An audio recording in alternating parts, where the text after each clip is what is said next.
అక్క చెప్తారా మీరు నేర్చుకున్న విషయాలు గతంలో ఈ సబ్జెక్ట్ అంటే ద్వారా? ఫస్ట్ చేపల వలన మనం నేర్చుకోవాల్సినవని అంటే దేవుని సన్నిధిలో ఎలాగా స్థిరమైన స్వభావం కలిగి ఉండాలి హ్మ్.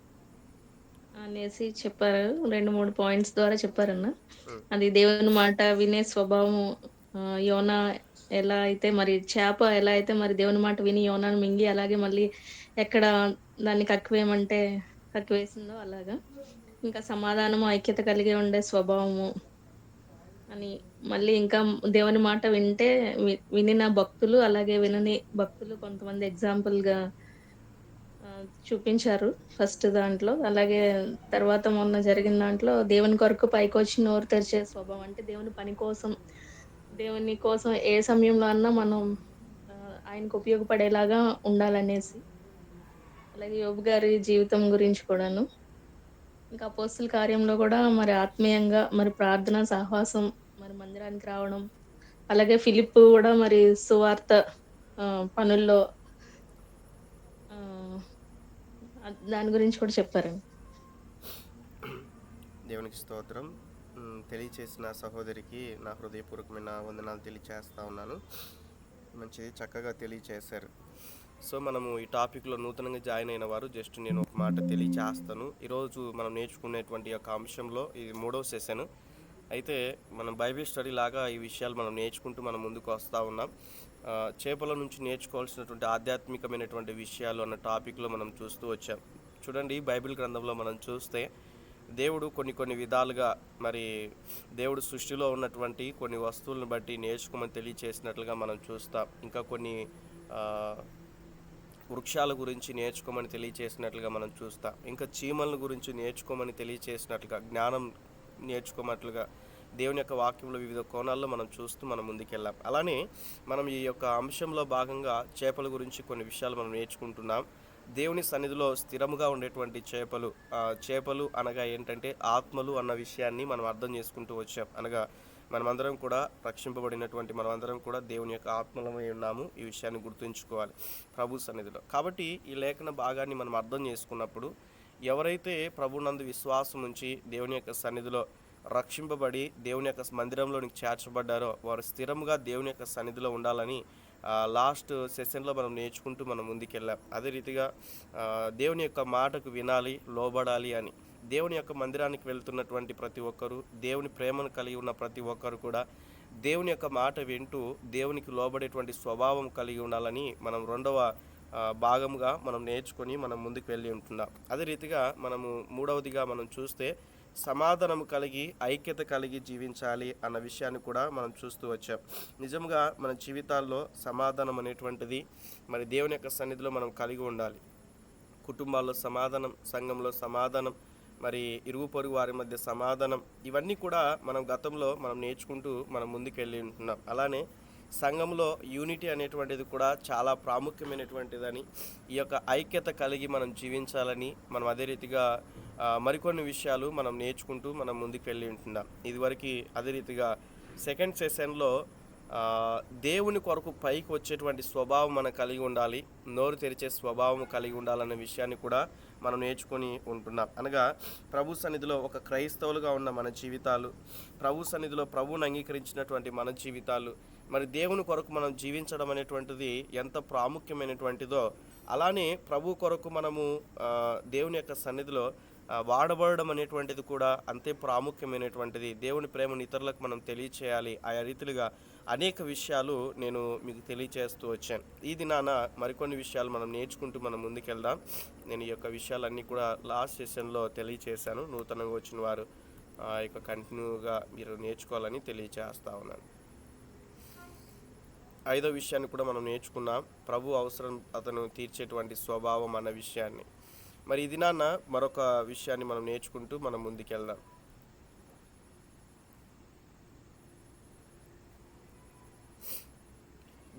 దేవుని చేతిలో ఆశీర్వదింపబడే స్వభావము అన్న విషయాన్ని ఈ దినాన మనం నేర్చుకుంటూ మనం ముందుకెళ్దాం. చూడండి, లేఖన భాగంలో నుంచి, పరిశుద్ధ లేఖన భాగంలో నుంచి మత్తయి సువార్త 14వ అధ్యాయం 19వ వచనాన్ని నేర్చుకుందాం. మత్తయి సువార్త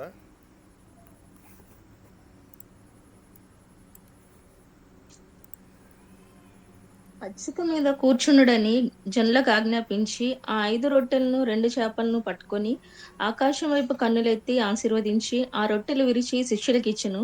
శిష్యులు జనులకు వడ్డించిరి. దేవునికి స్తోత్రం. ఇదే మాటను మనం చూస్తే లేఖన భాగంలో నుంచి మార్కు సువార్త 6వ అధ్యాయము 41వ వచనంలో కూడా ఈ మాట రాయబడి ఉంది. ఈ వచనాన్ని మనం ఆధారం చేసుకుంటూ మనం చూస్తే, అంతటా ఆయన ఆ 5 రొట్టెలను 2 చేపలను పట్టుకొని ఆకాశం వైపు కన్నులెత్తి ఆశీర్వదించి అన్న విషయాన్ని మనం చూస్తూ ఉన్నాం. ఆ రొట్టెను విరిచి వారు వడ్డించుటకు తన శిష్యులకిచ్చి ఆ 2 చేపలను అందరికీ పంచిపెట్టిరి అన్న విషయాన్ని మనం చూస్తూ ఉన్నాం. ఈ లేఖనాన్ని మనం అర్థం చేసుకున్నప్పుడు సర్వసాధారణంగా మనం ఈ యొక్క కొన్ని సందర్భాల్లో మనం చూస్తే బైబిల్ గ్రంథంలో వివిధ కోణాల్లో ఈ వచనాన్ని మనం పరిశీలన చేస్తాం. మత్తయి సువార్తలోను మరి మార్కు సువార్తలోను వ్రాయబడినటువంటి విషయాలు యేసుక్రీస్తు ప్రభుల వారు ఒక సమయంలో ఎగ్జాంపుల్గా మీకు అర్థం చేసుకోవడానికి ఒక కథలాగా మీకు వివరించడానికి ప్రయత్నం చేస్తాను. యేసుక్రీస్తు ప్రభుల వారు 3 దినాలు ఉపవాస కూడికలు పెట్టాడు. ఎన్ని దినాలండి? అన్మ్యూట్ చేసి మాట్లాడతారా? 3 దినాలు. ఎన్ని దినాలు మాట్లాడాలి? అందరూ మాట్లాడితే బాగుంటుంది. ఎన్ని దినాలు?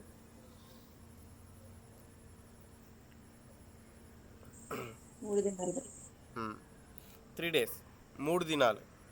అయితే ఆ 3 దినాలు ఉపవాస కూటమి అయిపోయిన తర్వాత మరి ఆ సమయంలో అందరూ కూడా ఇంటికి వెళ్తున్నప్పుడు శరీర బలహీనపరచబడుతుందన్న ఆలోచనను బట్టి మళ్ళీ అలానే ఎక్కడైనా కూడా జనులు మూర్చపోతారేమో అన్నట్లుగా దేవాది దేవుడు ఆలోచన చేసి ఒక సందర్భంలో మరి అక్కడ ఉన్నటువంటి శిష్యులతో కొంచెం సంభాషించినటువంటి సమయాన్ని మనం చూస్తాం. తదుపరి అక్కడ ఉన్నటువంటి చిన్న బాలుని దగ్గర నుంచి ఎవరి దగ్గరైనా ఏమైనా ఉన్నాయా అంటే ఆ ఉన్నటువంటి రొట్టెలను తీసుకొని అదే రీతిగా ఆ ఉన్నటువంటి చేపల్ని ఇచ్చినట్లుగా మనం చూస్తాం. ఒక సందర్భంలో యేసుక్రీస్తు ప్రభులు వారి చేతికి వచ్చినప్పుడు వాటిని ప్రార్థన చేసి వాటిని ఆశీర్వదించి పంచిపెట్టమన్నట్లుగా మనం లేఖన భాగంలో మనం చూస్తాం. వారందరూ కూడా తిని తృప్తి పొంది 12 గంపలు మిగిలినట్లుగా మనం చూస్తాం. అవునా కదండి? సమాధానం చెప్పండి ఒకసారి. Yes or no? అవునండి. ఎస్. ఎందుకు 12 గంపలు మిగిలాయి? ఏ రోజైనా కూడా ఆలోచన చేశారా?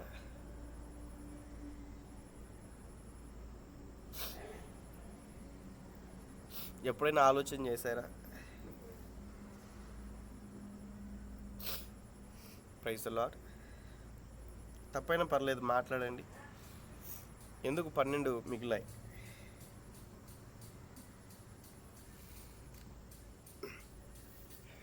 యేసుక్రీస్తు ప్రభుల వారి యొక్క శిష్యులు ఎంతమంది? 12 మంది. అలాగే ఇజ్రాయేల్ 12 గోత్రాలు. Very good. 12 మంది. వాస్తవానికి అక్కడ ఉన్నటువంటి విధానమును బట్టి అక్కడ ఉన్న శిష్యులను అడిగినప్పుడు ఇంతమందికి మనం ఊర్లోనికి వచ్చి ఎట్లా మనం ఆహారం తీసుకురాగలమని క్యాల్కులేషన్ వేస్తూ ఉన్నారు వాళ్ళందరూ కూడా. ఇప్పుడు మనం చూడండి, ఇంట్లో ఒకవేళ 5 మంది ఉంటే వారికి ఎంత ఆహారం మనం ప్రిపేర్ చేయాలి, లేదా ఒకవేళ బంధువులు వచ్చినప్పుడు ఎంత ఆహారం, వివాహ సమయాల్లో ఎంత అవుతుంది, ఒక ఎస్టిమేషన్ అనేటువంటిది వేస్తారు కదా. ఎన్ని మూటలు బియ్యం అవుతాయి, లేకుంటే ఇలా కొన్ని ఎస్టిమేషన్, కొంచెమైనా కూడా ప్రిపరేషన్ అనేటువంటిది ఉంటుంది. అలానే శిష్యులు కూడా భౌతికపరమైనటువంటి స్థితిని బట్టి వారు ఆలోచన చేస్తూ ఉన్నారు. అలా ఆలోచన చేస్తున్నప్పుడు దేవుడు ప్రార్థన చేసి యేసుక్రీస్తు ప్రభుల వారు వారికి కూర్చోమని చెప్పి వడ్డించమని చెప్పినట్లుగా మనం చూస్తాం. బైబిల్లో రాయబడినటువంటి విషయాలు మనం చూస్తే ఇంచుమించుగా పురుషుల సంఖ్య వారు తిని తృప్తి పొందిన తర్వాత ఓన్లీ పురుషుల సంఖ్య మాత్రమే వ్రాయబడి ఉంది. ఎంతమంది అని వ్రాయబడి ఉందండి? 5,000 మంది. Very good. 5,000 మంది. అందరూ కూడా మ్యూట్ చేసుకోండి. సత్యావతి అనే డివైస్లో కూడా మ్యూట్ చేసుకోండి దయచేసి. సో అయితే ఎప్పుడైతే వారు తిని తృప్తి పొందిన తర్వాత అక్కడ ఒక సంఖ్య ఉంటున్నది. దాదాపుగా పురుషులు 5,000 మంది. పురుషులే 5,000 మంది ఉంటే ఒకవేళ ఇంకా స్త్రీలు ఎంతమంది ఉండొచ్చు? జస్ట్ మనకు సర్వసాధారణంగా అర్థం చేసుకోవడానికి మనం ఆలోచన చేద్దాం. ఒకవేళ ఇంకా వారికి పిల్లలు ఉన్నట్లయితే ఇంకా ఎంతమంది ఉండొచ్చు? దీన్ని బట్టి మనం అర్థం చేసుకున్నప్పుడు లేఖన భాగంలో మనం చూస్తే దేవాది దేవుడు మనతో మాట్లాడుతున్నటువంటి సంగతులు ఏంటంటే, మనకున్నటువంటి పరిస్థితులు ఇవన్నీ కూడా భౌతికంగా మనం ఆలోచిస్తాం, కానీ మన జీవితాలను ఎప్పుడైతే దేవుని చేతిలో మనం పెడతామో ప్రార్థనా పూర్వకంగా, నీవుకున్నటువంటి సమస్య ఏదైనా కూడా కావచ్చు, నీ ఉద్యోగం కావచ్చు, అనారోగ్య పరిస్థితులు కావచ్చు, వ్యాపార పరిస్థితులు కావచ్చు, ఏదైనా కూడా కావచ్చు. ఎప్పుడైతే దేవుని చేతిలోనికి నువ్వు వస్తావో, అలానే దేవుని చేతిలోనికి ఎప్పుడైతే మీ యొక్క జీవితాన్ని సమర్పిస్తారో, దేవునికి మిమ్మల్ని మీరు ఎప్పుడైతే అప్పగించుకుంటారో, అప్పుడు ఏంటంటే దేవుడు మిమ్మల్ని చేయి పట్టి నడిపిస్తాడండి. ఈ విషయాన్ని జ్ఞాపకం ఉంచుకోవాలి. ఈ విషయాన్ని జ్ఞాపకం ఉంచుకోవాలి.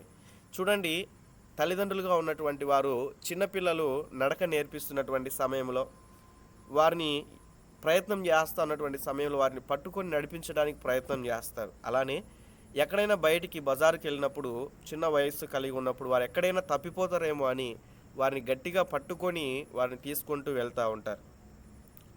ఎప్పుడైతే తల్లిదండ్రుల చేతిలో వారు ఉంటారో వారు సురక్షితంగా ఉంటారు. ఒకవేళ వారు విడిచిపెట్టినట్లయితే ఏదో ఒక దానికి యాక్సిడెంట్ అయ్యే అవకాశం ఉంటుంది, ప్రమాదాలకు గురయ్యే అవకాశం ఉంటుంది. ఈరోజు క్రైస్తవ జీవితంలో మనం చూస్తే వివిధ కోణాల్లో ప్రార్థన చేసుకుంటారు, దేవుని యొక్క మందిరానికి వెళ్తారు, క్రమముగా దేవుని యొక్క సన్నిధిలో ఉంటారు, కానీ జీవితాలని ప్రభు సన్నిధిలో పెట్టరు. ఇది చాలా మంది జీవితాల్లో జరిగేటువంటి ఈ యొక్క పరిస్థితి అన్న విషయాన్ని మనం అర్థం చేసుకోవాలి. నిజముగా మీ ప్రాణ ఆత్మ శరీరాల్ని ఆయనకు సమర్పించుకొని ప్రభు కొరకు ఆయన చేతిలో మీ జీవితాన్ని పెట్టగలిగారా అన్న విషయాన్ని అర్థం చేసుకోవాలి. ఈరోజు మనం చూస్తే కొన్ని విషయాల్లో, కొన్ని వాటిల్లో మాత్రమే మన జీవితాల్ని ప్రభు చేతికి అప్పగిస్తాం.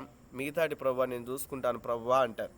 చూడండి, కష్టమైనటువంటి పరిస్థితి, మనకు అసాధ్యమైనటువంటి పరిస్థితి ఉన్నప్పుడు ఆ దేవుడు కోసం, లేకుంటే దేవుడి కోసం ప్రార్థన చేయడానికి, లేకుంటే దేవుడు సహాయం చేయాలి అన్నట్లుగా ఆలోచన చేస్తారు.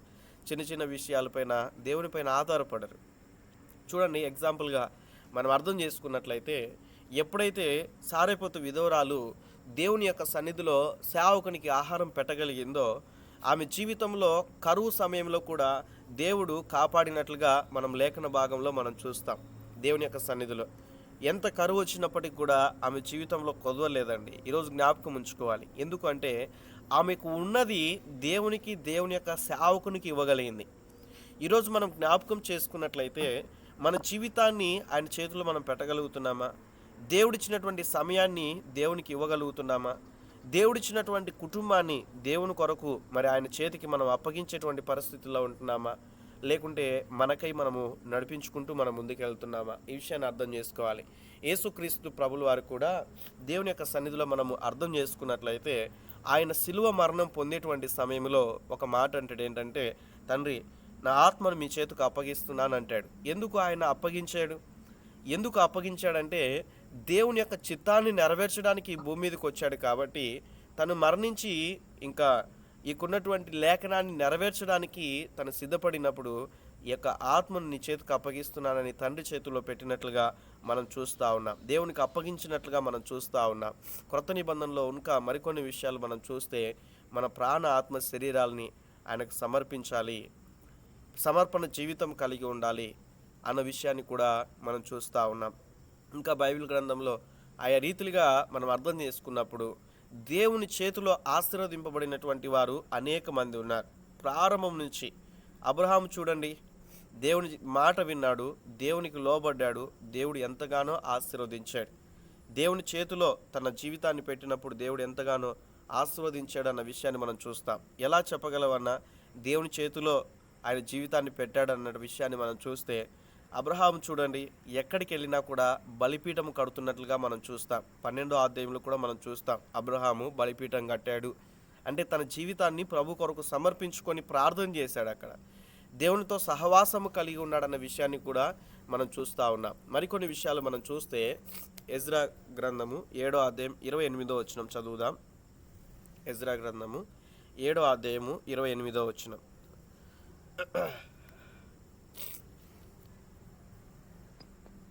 అనుకూలతున్న వారు చదవండి ఈ మాటని. వారి చేతికి అప్పగించి, మీరు యెహోవాకు ప్రతిష్ఠింపబడిన వారు, పాత్రలను ప్రతిష్ఠితములైనవి, ఈ వెండి బంగారమును మీ పితరుల దేవుడైన యెహోవాకు స్వేచ్ఛార్పణలై ఉన్నవి. 7:28 అక్క. సారీ. నా దేవుడైన యెహోవా హస్తము నాకు తోడుగా నున్నందున నేను బలపరచబడి నాతో కూడా వచ్చుటకు ఇశ్రాయేలుల ప్రధానులను సమకూర్చితిని. సో ఇక్కడ మనం చూస్తే లేఖన భాగాల్ని మనం అర్థం చేసుకుంటూ, అందరికి స్క్రీన్ కనిపిస్తుంది కదండి అందరికీ? కనిపిస్తుంది. ఓకే.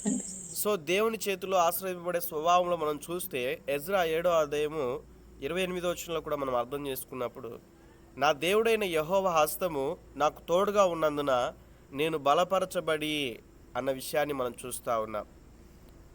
నేను బలపరచబడి నాతో కూడా వచ్చుటకు ఇశ్రాయేలుల ప్రధానులను సమకూర్చి తిని అన్న విషయాన్ని కూడా మనం చూస్తూ ఉన్నాం. యెహోవా హస్తము నాకు తోడుగా ఉన్నందున నేను బలపడి తిని అన్న విషయాన్ని కూడా మనం చూస్తూ ఉన్నాం.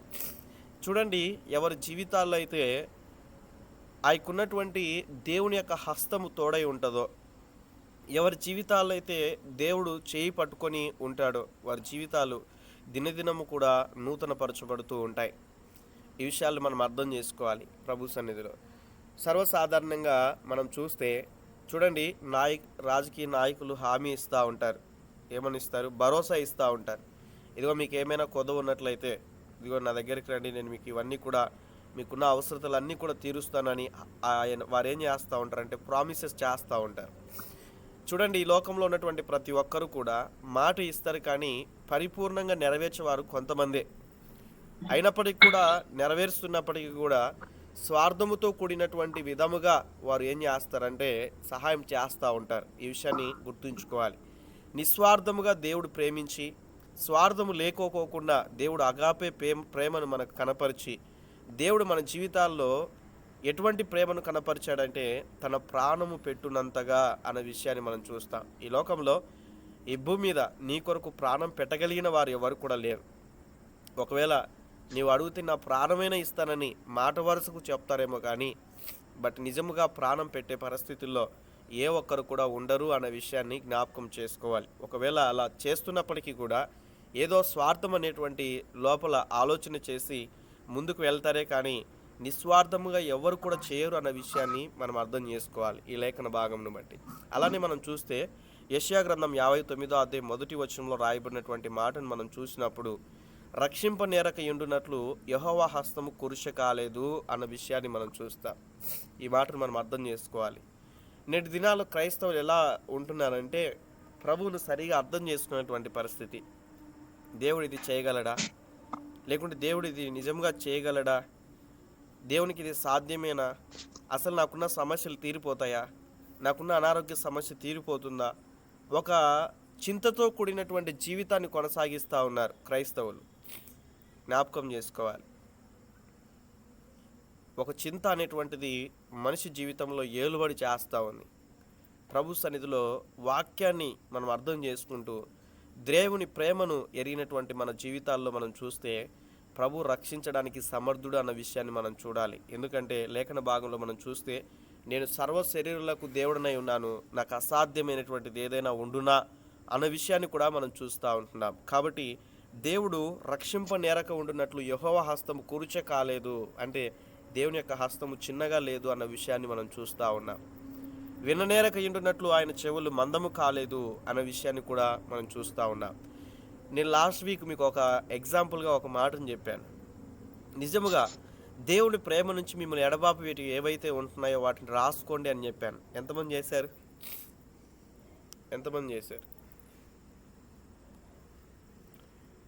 చేశారా ఒక్కరైనా కూడా? సత్యావతి డివైస్లో ఉన్నవారు మ్యూట్ చేయండి దయచేసి, లేదంటే హోస్ట్ అక్క ఉషారాని అక్క మ్యూట్ చేయండి ఆ డివైస్ని. వారి మైక్ మీద మీరు రైట్ క్లిక్ ఇస్తే కన్నా ఓకే, మంచిది, థ్యాంక్ యూ. చెప్పండి, లాస్ట్ వీక్లో నేను ఇచ్చిన వర్క్ చేయగలిగారా?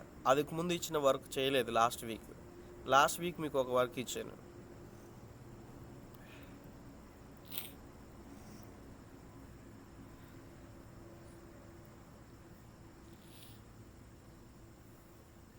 ఒక్కరైనా కూడా చేశారా?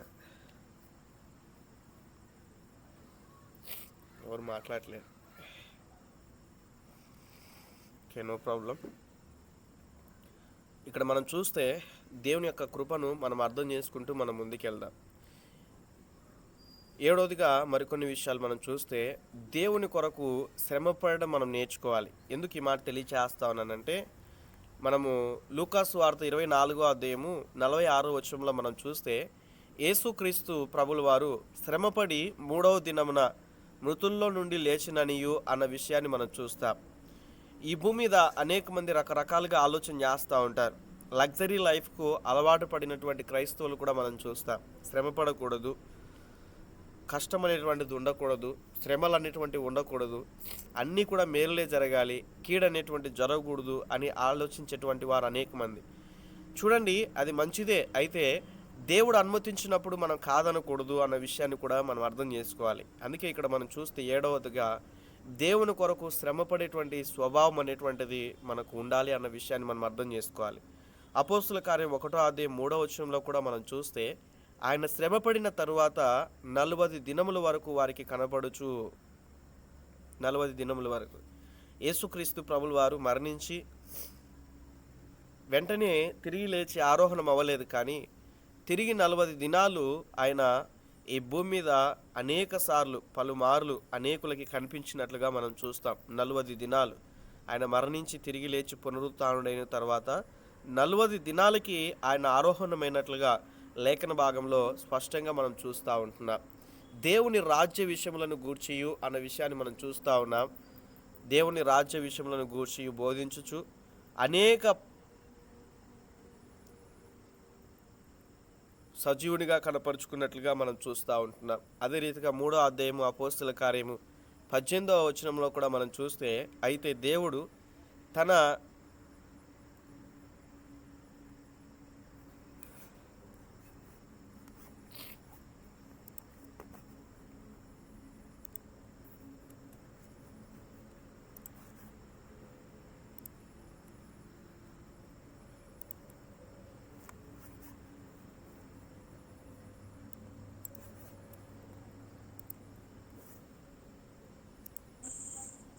బ్రదర్ మీ వాయిస్ వినిపించట్లేదండి.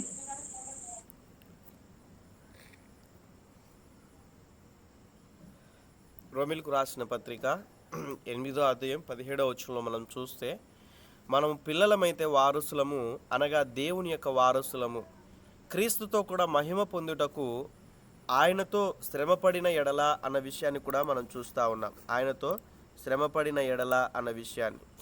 సో ఈ మాటను మనం అర్థం చేసుకున్నప్పుడు మన జీవితాల్లో ప్రభువుని గురించినటువంటి యొక్క అవగాహన అనేటువంటిది ఎంతైతే ఉంటున్నదో, అలానే క్రీస్తుతో కూడా మహిమ పొందుటకు ఆయనతో శ్రమపడిన ఎడల క్రీస్తుతోడి వారసులము అన్న విషయాన్ని కూడా మనం చూస్తూ ఉన్నాం. నిజంగా చెప్పండి, క్రైస్తవులకి శ్రమలు ఎటువంటి రీతిగా ఉండొచ్చు?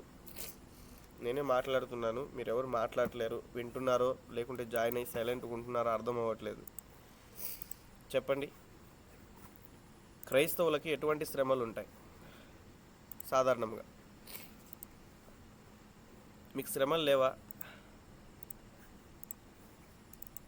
మీకు ఎవరికి శ్రమలు లేవా అండి?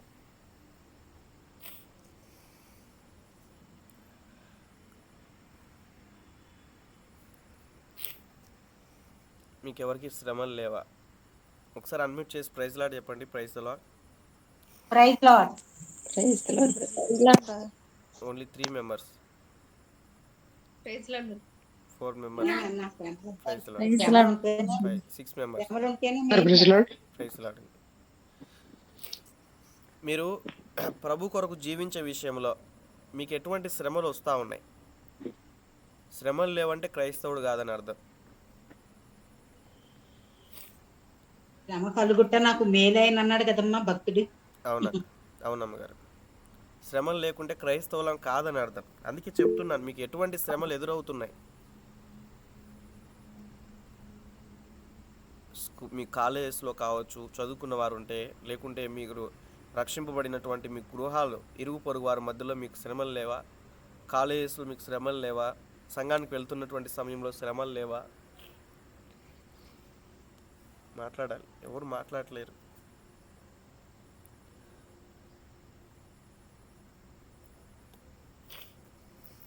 నా జీవితంలో ఎన్నో శ్రమలు వచ్చాయి. నాకైతే కాలేజీకి వెళ్తున్నప్పుడు క్రొత్తగా ప్రభుని రక్షణలోనికి వస్తున్నటువంటి సమయంలో హేళన చేసేవారు, హల్లెలూయా పోతా ఉన్నాడు, స్తోత్రం పోతా ఉన్నాడని. కాలేజ్ టైంలో దేవుని బిడ్డ అని హేళన చేసేవారు. ఇంకా పరిచర్యకి వెళ్ళినప్పుడు, సువార్తకి వెళ్ళినప్పుడు అనేక మంది దూషించారు, అనేకులు ఆయా రీతిలుగా హింసించారు, మాటల ద్వారా హింసించారు. ఆత్మీయులే సమ్టైమ్స్ నన్ను అవమానపరిచారు, ఆత్మీయులే కొన్నిసార్లు నన్ను బాధ పెట్టారు. కొంతమంది సేవకుల ద్వారా కూడా శ్రమలు సంభవించాయి, విశ్వాసుల ద్వారా కూడా శ్రమలు సంభవించాయి. మీకు అందరికి కూడా శ్రమలు లేనట్లున్నాయి, ఎవరు మాట్లాడలేరు. ఓకే, యేసుక్రీస్తు ప్రభుల వారు ఆయన ఈ భూమి మీద శ్రమ పడినట్లుగా లేఖన భాగాల్లో స్పష్టంగా మనం చూస్తూ ఉన్నాం. ఆయనతో కూడా క్రైస్తవ జీవితాన్ని కలిగినటువంటి మనం, ప్రభువుని వెంబడిస్తున్నటువంటి మనం, క్రీస్తును ధరించుకున్నటువంటి మనం, ఆయన కొరకు మనం జీవించేటువంటి విషయంలో మనకి ఎన్నో శ్రమలు దినదినము కూడా వస్తూ ఉంటాయి. దినదినము కూడా ఉన్నటువంటి ప్రదేశాల్లో అబద్ధం ఆడడానికి ప్రోత్సహిస్తూ ఉంటారు. శ్రమ, అదొక శ్రమ. మనం పర్ఫెక్ట్గా ఉండడానికి ప్రయత్నం చేస్తున్నప్పుడు ఇరుగు పొరుగు ద్వారా, లేకుంటే ఇంకొకరి ద్వారా, స్నేహితుల ద్వారా రకరకాలటువంటి విషయాలు, ప్రభువులో ఉండకోకుండా చేసేటువంటి విషయాలు ఎన్నో వస్తూ ఉంటాయి. అది ఒక రకమైనటువంటి శ్రమ.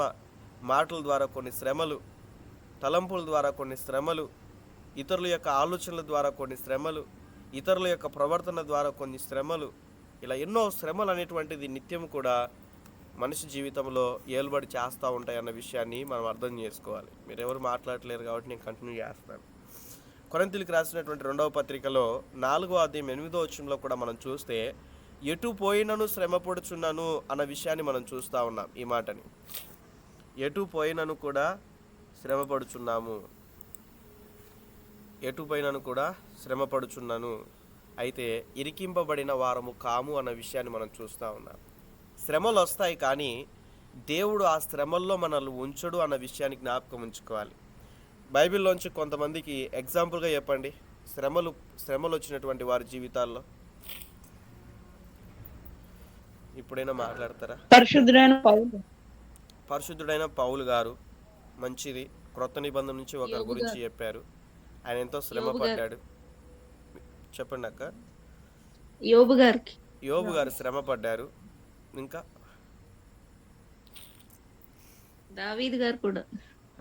దావీదు కూడా శ్రమ పడ్డాడు.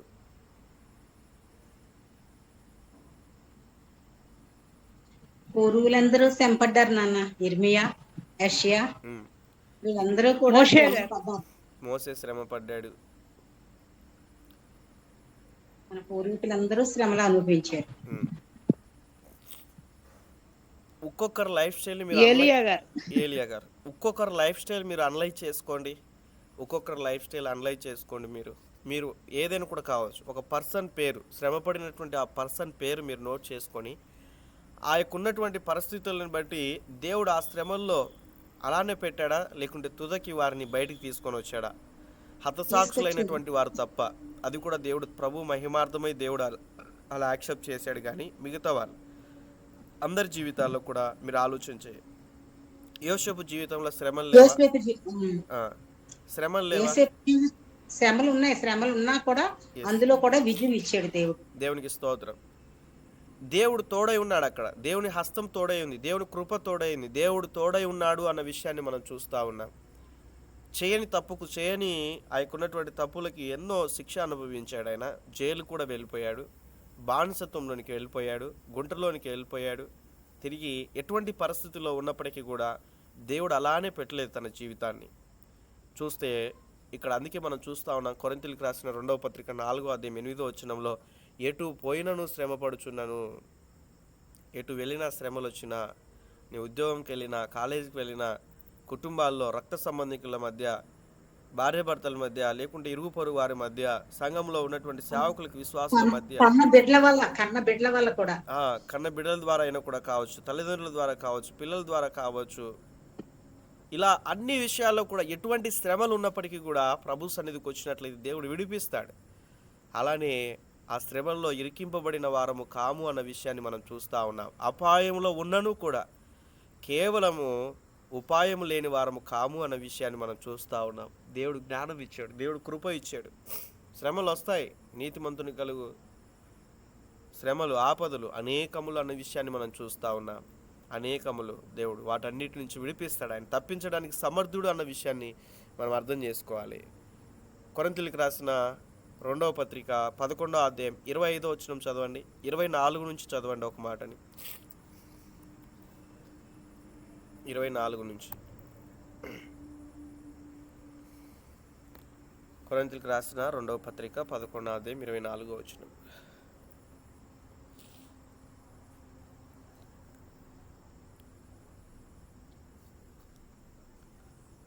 యూదుల చేత 5 మారులు ఒకటి తక్కువ 40 దెబ్బలు తింటిని.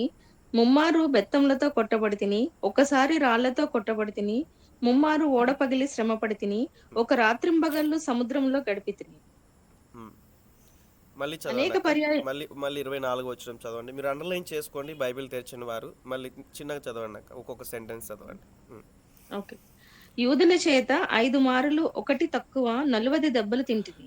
ఒకసారి యేసుక్రీస్తు ప్రభులు వారు ఎన్ని కొరడా దెబ్బలు తిన్నారు?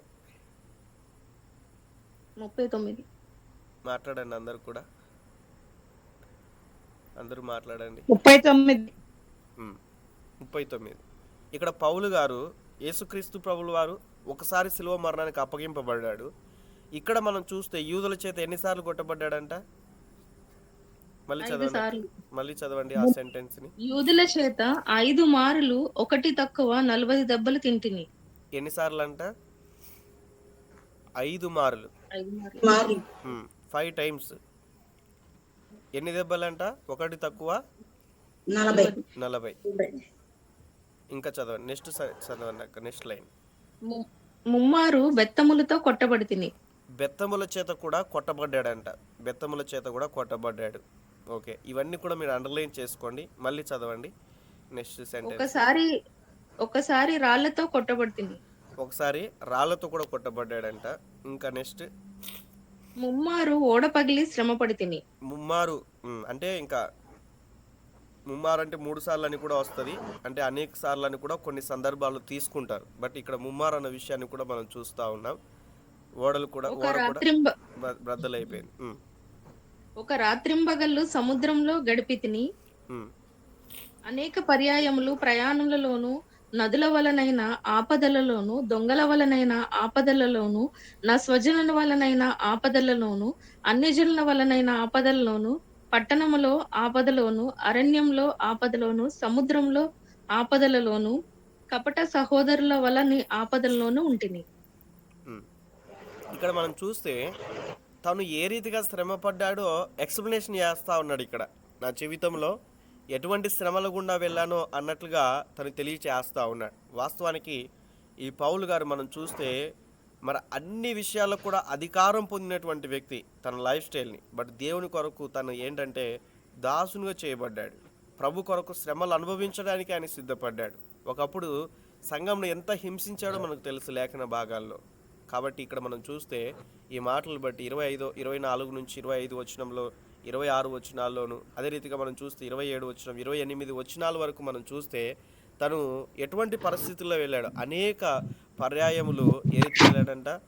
ప్రయాణములోను, నదులలోనైనను, ఆపదలలోను, అదే రీతిగా దొంగల వలనను, ఆపదల్లోను అన్న విషయాన్ని మనం చూస్తూ ఉన్నాం. అనగా స్వజనుల ఎదుట కూడా ఆపదల్లో పడ్డాడంట, అన్యజనుల వలన ఆపదల్లో పడ్డాడంట.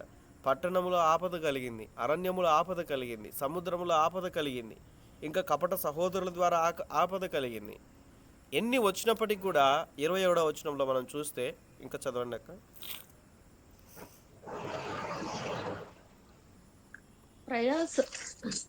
ప్రయాసతోనూ కష్టములతోనూ తరచుగా జాగరణములతోనూ ఆకలి దప్పులతోనూ తరచుగా ఉపవాసములతోనూ చలితోనూ దిగంబరత్వంతోనూ ఉంటుంది. ఇంకనూ చెప్పవలసినవి అనేకములున్నవి. ఇవి కాకుండా ఇంకా చాలా ఉన్నాయంటండి. ఇక్కడ కొంచెం లిస్ట్ ఇచ్చాడు అర్థం చేసుకోవడానికి, సంఘం అర్థం చేసుకోవడానికి కొన్ని లిస్ట్ ఇచ్చాడు ఇక్కడ. ఇవి కాకుండా ఇంకను చెప్పవలసినవి అనేకములు ఉన్నాయి అంటున్నాడు. మనం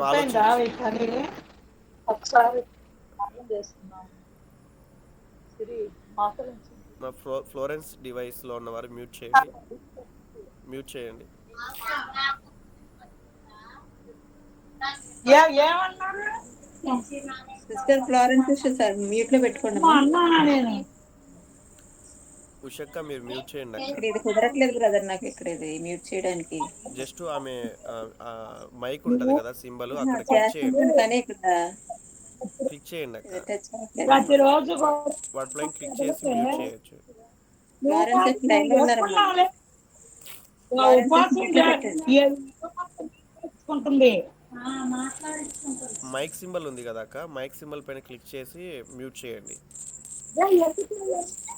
ప్రార్థన చేసుకుంటుంటా అవి రావు కొత్త మాటలు అవన్నీ. ఫ్లోరెన్స్ సిస్టర్ మ్యూట్ లో పెట్టండి అమ్మా. Okay brother.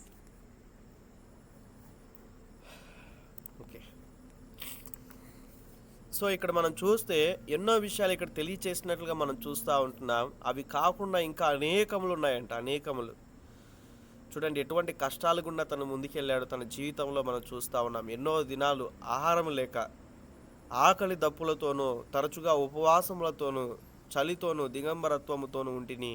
ఇంకా చెప్పవలసినటువంటి చాలా విషయాలు ఉన్నాయి, ఇంకా అనేకములు ఉన్నాయి అన్నట్టుగా తెలియచేస్తూ 28వ వచనంలో ఒక మాట అంటాడు, ఇవియుగాక సంఘము లన్నిటిని గూర్చిన చింత కలదు అన్న విషయాన్ని మనం చూస్తూ ఉన్నాం. ఈ భారము దినదినము నాకు కలుగుచున్నది అన్న విషయాన్ని మనం చూస్తూ ఉన్నాం. ఈరోజు మనం చూస్తే లేఖన భాగంలో కేవలము మన కోసం చింతించేటువంటి వారు ఉంటారు, ఎవరి కొరకు వారు చింతించేటువంటి వారు ఉంటారు. బట్ ఆత్మీయ జీవితంలో చింత ఉండాలి, కానీ భౌతిక విషయాల్లో మనకు చింత ఉండకూడదు. ఆత్మీయ జీవితాల్లో లాస్ట్ ఇయర్కి ఈ ఇయర్కి ఆత్మీయ జీవితం ఎంత ఇంప్రూవ్మెంట్ అయింది, లాస్ట్ మంత్కు ఈ మంత్కు ఆత్మీయ జీవితం ఎంత ఇంప్రూవ్మెంట్ అయింది, ఎంత అభివృద్ధి చెందింది, నిన్నటికి ఈ రోజుడికి ఎంత ఆత్మీయంగా ఎదగలిగాం, నిన్నటికి ఈ రోజుడికి, లాస్ట్ ఇయర్కి ఈ ఇయర్కి ఎన్నిసార్లు దేవుని యొక్క సన్నిధిలో దేవుని యొక్క వాక్యాన్ని చదవగలిగాం, లేకుంటే ఎన్నిసార్లు దేవుని యొక్క సన్నిధిలో ఉండగలిగారు. ఇలా మనం చూస్తే ఎన్నో విషయాల్లో చింతపడుతూ ఉంటారు, అవి లేవు ఇవి లేవు, ఆర్థిక పరిస్థితుల్లో, ఇంకో ఎన్నో విషయాల్లో. బట్ దేవుని యొక్క సన్నిధిలో మనం చూస్తే దేవుని సన్నిధిలో రక్షింపబడినటువంటి మనం అందరం కూడా ఆత్మీయ జీవితం పట్ల మనకు చింత ఉండాలి. ఉన్నటువంటి విధానములో ప్రభు సన్నిధిలో మనం చూస్తే ఎన్నో శ్రమలు వస్తాయి. ఇక్కడ మనం చూస్తే స్వజనులు ఉన్నారు, అన్యజనులు ఉన్నారు, ఇంకా అనేక పరిస్థితులు కూడా ఉంటున్నాయి. ప్రభు కొరకు జీవించేటువంటి విషయంలో కొట్టబడ్డాడు, రాళ్ళ చేత కొట్టబడ్డాడు, ఎన్నో శ్రమలు పొందినట్లుగా మనం చూస్తూ ఉంటున్నాం. ఈరోజు మనం జ్ఞాపకం ఉంచుకోవాలి, ప్రభు కొరకు శ్రమ పడడానికి ఇష్టపడుతున్నారా అన్న విషయాన్ని. కొంతమందికైనా దేవుని ప్రేమను ప్రకటిస్తూ ఉన్నారా, కొంతమందికైనా దేవుని సువార్తను ప్రకటిస్తూ ఉన్నారా, కొంతమందినైనా కూడా ప్రభు సన్నిధికి నడిపిస్తూ ఉన్నారా, ఈ విషయాన్ని జ్ఞాపకం ఉంచుకోవాలి. మేము ఒక ఊరికి వెళ్ళినప్పుడు సువార్తకి ఊరిలోంచి వెలివేశారు. ఇంకా కొన్ని ఊర్లకు వెళ్ళినప్పుడు నోటికి వచ్చినట్లుగా తిట్టేశారు. ఇంకా కొన్ని ప్రాంతాలకు వెళ్ళినప్పుడు ఆ లైట్లు అవన్నీ కూడా ఊడబెరికేశారు, సౌండ్ సిస్టమ్ అవన్నీ కూడా తీసేయమని చెప్పారు. ఎన్నో రకాలుగా కొన్ని ప్రాంతాలకు వెళ్ళినప్పుడు సేవకులు కూడా సహకరించలేదు. ఎన్నో శ్రమలు. పరిచర్కి వెళ్తున్నప్పుడు కొన్నిసార్లు వాహనాలు ఆ ప్రాంతంలో, అడవి ప్రాంతంలో, ఇంకా కొన్ని ప్రాంతాలకు వెళ్ళినప్పుడు వాహనాలు ట్రబుల్ ఇచ్చి ఎన్నో శ్రమలు, సమయానికి ఇంటికి వెళ్ళలేక, సమ్ టైమ్స్ సువార్తకి వెళ్ళి ఇంటికి వచ్చే లోపల 3 గంటలు అయ్యేది. 3 గంటలు. కొన్ని ప్రాంతాలకి సువార్తకని వెళ్ళినప్పుడు అన్నీ అయిపోయిన తర్వాత ఉదయము నైటు తినవలసినటువంటి ఆహారం ఉదయం 5 గంటలకు తినేవాళ్ళం. అక్కడున్న పరిస్థితులను బట్టి, అక్కడున్న పరిచర్యను బట్టి ఆలోచన చేయాలి. ప్రభు సన్నిధిలో దేవుని యొక్క కొరకు మనము ఏదైనా కూడా చేయగలుగుతున్నామా, ప్రభు కొరకు ఏ రీతికైనా కూడా మనం శ్రమ పడుతున్నామా అంటే, కావాలని శ్రమ పడ్డామని మనం చెప్పట్లేదు, కానీ దేవుని పని చేసేటువంటి సమయంలో, ప్రభు కొరకు ఒక విశ్వాసిగా నమ్మకంగా జీవించేటువంటి సమయంలో ఎన్నో శ్రమలు ఎదురవుతూ ఉంటాయి. అయితే ఆ శ్రమలను బట్టి వెనక్కి వెళ్ళిపోకూడదు. ప్రభు కొరకు మనం ధైర్యం కలిగి, విశ్వాసం కలిగి ముందుకెళ్ళాలి. దానియేలుకు శ్రమ వచ్చింది. ఎక్కడ వేశారు దానియేలుని? యేసు రూమ్లో పెట్టారా? ఎక్కడ పెట్టారు దానియేలుని? మాట్లాడండి. దానియేలుని ఎక్కడ ఉంచారు? శ్రమ వచ్చింది. సింహ బోనులో పెట్టారు. సింహ బోనులో. ఆలోచన చేస్తే ప్రభు సన్నిధిలో మనం చూస్తే ప్రభు కొరకు చనిపోవడానికైనా కూడా సిద్ధమే, కానీ దేవుని ప్రేమ నుంచి లేకుంటే దేవుని యొక్క సన్నిధిలో ఆ ఉన్నటువంటి విశ్వాసం నుంచి తొలగిపోవడానికి తను ఇష్టపడలేదు కదా. షడ్రక్ మేషక్ అబేద్నెగోలు వారు చూడండి, శ్రమ ఉంది అని ఎదురుగా చూడగలుగుతున్నారు. అది సాధారణమైనటువంటి మంట కాదు, అది దాదాపుగా కొన్ని మూరల పొడవు, ఎగ్జాక్ట్గా అది కౌంట్ మర్చిపోయినాను, కానీ కొన్ని మూరల పొడవు ఉన్నటువంటి అటువంటి అంత భయంకరమైనటువంటి అగ్ని గుండం అనేటువంటిది మనం చూస్తూ ఉన్నాం. ప్రభు కొరకు వారు మాట్లాడిన విశ్వాసం చూడండి, దేవుని కొరకు వారు జీవించినటువంటి విశ్వాసం చూడండి. రాజా, మాకు చింత లేదు మీ గురించి, నా దేవుడు రక్షించడానికి సమర్థుడు, రక్షించకపోయినా పర్లేదు అన్నట్లుగా మాట్లాడినట్లుగా మనం చూస్తాం. దేవుడు అక్కడ తోడై ఉన్నట్లుగా మనం చూస్తాం. పితరులందరూ కూడా ఎన్నో శ్రమలు వచ్చాయి. దావీదు కూడా అంటాడు, శ్రమ నాకు మేలాయన అంటాడు. ఆలోచన చేయాలి ప్రభు సన్నిధిలో. ఎప్పుడైతే మన జీవితాల్లో శ్రమలు ముందుకు వెళ్తూ ఉన్నట్టు, శ్రమలో మనం ముందుకు వెళ్ళినప్పుడు, శ్రమలలో మనం సంతోషించగలిగేటట్లుగా మన ఆత్మీయ జీవితాలు మనం ముందుకెళ్ళాలి. ఫిలిప్పీ పత్రికలో మనం చూస్తే వారు బహు శ్రమల గుండా వెళ్తున్నప్పటికీ కూడా ఇంకా ప్రభువులో ఆనందించారంట. వారు ఎన్ని శ్రమలు వచ్చినా కూడా ప్రభువులో ఆనందించారు. ఆది అపోస్తులు కూడా ఆనందించారు, ఆదిమ సంఘము కూడా ఆనందించారు శ్రమల గుండా వెళ్తున్నటువంటి సమయంలో. కాబట్టి ప్రియమైన దేవుని బిడ్డలారా, దేవుని యొక్క మాటలు వింటున్నటువంటి మన జీవితాల్లో మనం అర్థం చేసుకోవాలి, శ్రమ మన జీవితాలకి అనేక ఆశీర్వాదాలను తీసుకొని వస్తుంది. ఆ శ్రమలో మనం ముందుకెళ్తున్నటువంటి సమయంలో దేవుని యొక్క సన్నిధిలో ప్రభు కొరకు మనం జీవించగలిగినట్లయితే తద్వారా దేవుడు అనేక ఆశీర్వాదాలు ఇస్తాడు అన్న విషయాన్ని మనం చూస్తాం. లేఖన భాగాల్ని కొన్ని వచనాలు మీరు నోట్ చేసుకోనండి. ఆసక్తి కలిగిన వారు, వాక్యము రాసుకునేటువంటి స్వభావం కలిగినటువంటి వారికి ఉపయోగకరంగా ఉంటుందని కొన్ని వచనాలు చెప్తాను, నేను వాక్యాన్ని ముగిస్తాను. మొట్టమొదటిగా మనం చూస్తే ఈ శ్రమ పడటం ద్వారా కలిగేటువంటి ఆశీర్వాదాలు మనం చూస్తే అపోస్తుల కార్యం 14వ అధ్యాయం 22వ వచనం. అపోస్తుల కార్యం చదవని అవసరం లేదు, నోట్ చేసుకుని ఆసక్తి కలిగినటువంటి వారు నోట్ చేసుకోవచ్చు. అపోస్తుల కార్యం 14వ అధ్యాయం 22వ వచనం. అక్కడ రాయబడి ఉంటుంది ఏంటంటే, శిష్యులు అనేక శ్రమల ద్వారా ముందుకు వెళ్ళారు, వారందరం కూడా అనేక శ్రమలను అనుభవించి దేవుని యొక్క రాజ్యంలో ప్రవేశించవాలని హెచ్చరించినట్లుగా మనం చూస్తాం. శ్రమల గుండా వారు వెళ్ళినటువంటి ఆ యొక్క రిజల్ట్ ఏంటంటే వారికి పరలోక రాజ్యం ఉన్నది అన్న విషయాన్ని మనం చూస్తూ ఉంటున్నాం. రోమిలకు రాసిన పత్రిక 2వ వచనం నోట్ చేసుకోనండి. 5వ అధ్యాయం 3వ వచనంలో మనం చూస్తే, రోమిలకు రాసిన పత్రిక 5వ అధ్యాయం 3వ వచనంలో మనం చూస్తే, శ్రమల ద్వారా ఓర్పును మనం నేర్చుకుంటాం. శ్రమల ద్వారా ఓర్పు కలుగుతుంది. 3వ వచనాన్ని నేర్చుకుందాం. రోమిలకు రాసిన పత్రిక 8వ అధ్యాయము 17వ వచనం. రోమిలకు రాసిన పత్రిక 8వ అధ్యాయము 17వ వచనం. క్రీస్తుకు వారసులం అవుతాం. క్రీస్తుతో కూడా శ్రమపడినట్లయితే క్రీస్తుకు మనం వారసులం అవుతాం, దేవుని పిల్లలుగా ఉంటాం అన్న విషయాన్ని మనం చూస్తూ ఉన్నాం.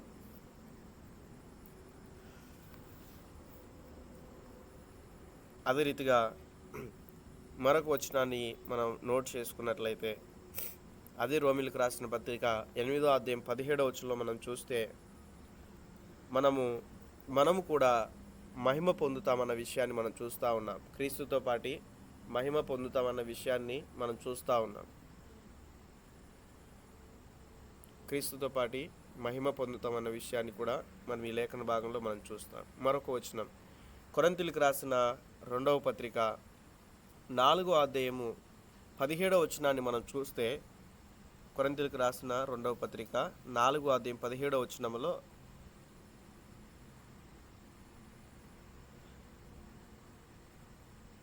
నిత్యమైనటువంటి మహిమ అక్కడ కలుగుతుంది అన్న విషయాన్ని కూడా మనం చూస్తాం. నిత్యమైనటువంటి మహిమ, ఈ వచనాన్ని చదువుకున్నప్పుడు మీకు అర్థమవుతుంది, తర్వాతనే మీరు నోట్ చేసుకోవచ్చు. మరొక వచనం మనం చూస్తే, మరొక వచనంలో ఎఫెసీ పత్రిక 3వ అధ్యాయం 13వ వచనం. ఎఫెసీ 3:13వ వచనంలో మనం చూస్తే అక్కడ అంటాడు పౌలు గారు, కాబట్టి మీ నిమిత్తమై నాకు వచ్చిన శ్రమలను చూచి మీరు అధైర్యపడవద్దని వేడుకొనుచున్నాను. ఇవి మీకు మహిమకరములై ఉన్నవి అన్న విషయాన్ని మనం చూస్తాం. మహిమకరములై ఉన్నవి, తోటి భక్తులకు మహిమకరములై ఉన్నవి. ఈరోజు వారందరూ కూడా శ్రమపడ్డారు భక్తులు. ఇందాక ఒక తల్లి చెప్పారు, పూర్వంలో ఉన్నటువంటి భక్తులందరూ కూడా శ్రమపడ్డారు అన్నట్లుగా. వారందరూ కూడా ఆ శ్రమపడిన విధానం అనేటువంటిది తోటి భక్తులుగా లేకుంటే తోటి విశ్వాసులుగా ఉన్న మనందరికీ కూడా వారు మాదిరికరంగా ఉంటూ ప్రభువును మహిమ తెచ్చేటువంటి వారుగా ఉన్నారు అన్న విషయాన్ని మనం చూస్తూ ఉన్నాం. మరొక వచనం రాసుకునండి. తెస్సలోనికీయులకు రాసినటువంటి పత్రిక, మొదటి పత్రిక 2వ అధ్యాయం 14వ వచనం.